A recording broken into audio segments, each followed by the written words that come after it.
Alright, I'm gonna do my trend review.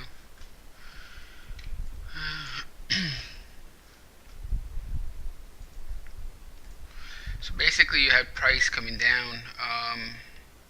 Was there any evidence? Well, there's always some clues, but you have to really see them materialize. The first clue was here. Selling wave. This was the biggest selling in 1, 2, 3, 4, 5, with a fall through selling wave. So this 40 and 36 was evidence. After that, very clearly, supply took over right here. And then you had some downside movement, but all it did was test this area where you had the jump over the creek, or the rally.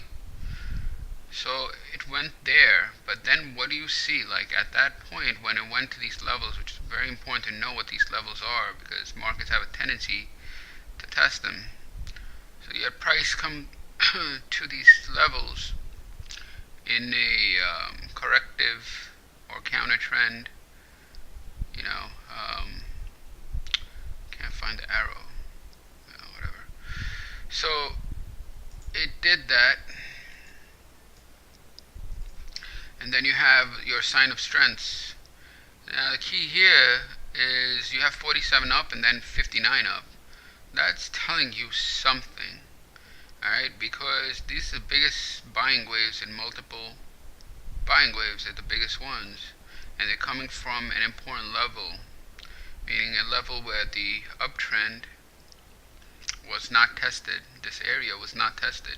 As you can see, there's no test until this. So now you have the rally on. I think this was some buying, but this was 5,900 contracts. That is really your sign of strength. So you have your sign of strength, and then you had your pullbacks, and this was a minor climax. Minor climax occurs in corrections and in counter trends.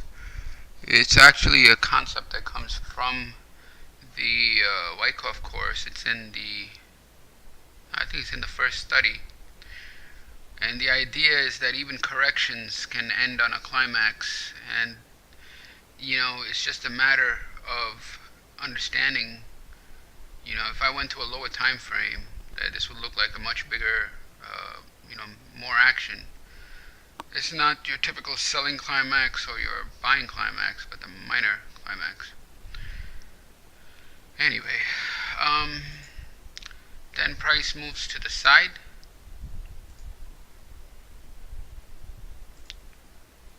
And bases out a bit. And this was very interesting, because when it started moving to the side like this and forming what's known as a wide range of support, or a broad range of support, you had your low volume test. Right here, supply is showing that there's a lack of supply, followed by a spring. That was a spring. Now look at how this looks. Up to this point, what do you see? You see that there is a rally, and it's moving sideways. So look at all this, the red waves going down and dominate then the green waves. So this is kind of like your broad range of support and your volume dying out, like the how you use volume. You have your rally, and then you have that low volume or lack of activity. That's a similar. I don't like to use the word pattern, but that's what's going on here. Okay, so you have your rally, and then you have your broad range of support with the low activity over here, and supply totally like diminishing here, right? And then the market is ready. It is at this point that not only is it on a spring, but it's also on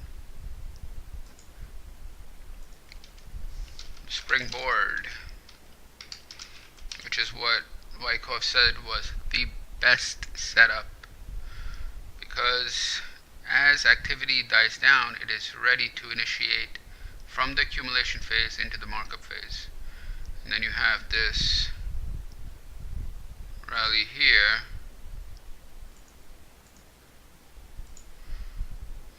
that breakout or jump over the creek, whatever you want to call it. And then it comes back, but it didn't give me the deep test that I was looking for, and it's just pulling very slight pullbacks. Since it did not go halfway back, this is actually sign of it's not like your typical sign of strength, but it's an indication of strength because it's unable to pull back. And instead of making a deeper test and not going halfway, it breaks out further. It breaks out further and then continues to go. Now it's at this point.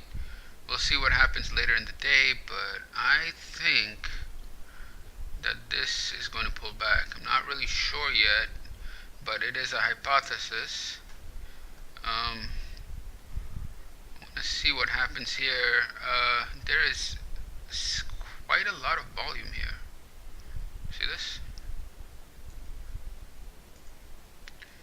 There's a lot of volume here, and now it's diminishing. So you have heavy volume. I'm not sure if this is a buying climax, but it looked like a lot of folks came in to buy at this level, probably because it broke out above here. This area,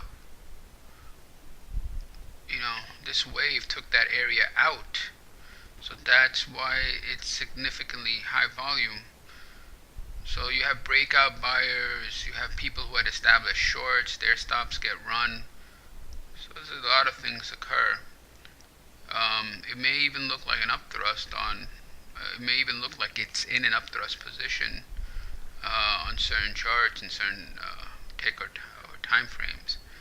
So this area is something that I would like to see if demand starts diminishing. This is a demand wave. This look like climactic, and I want to see if it dies down and supply reveals itself. If it does, it could set up some nice moves towards the end of the day.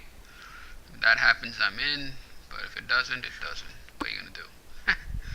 Anyway, that's all I have. I'm done.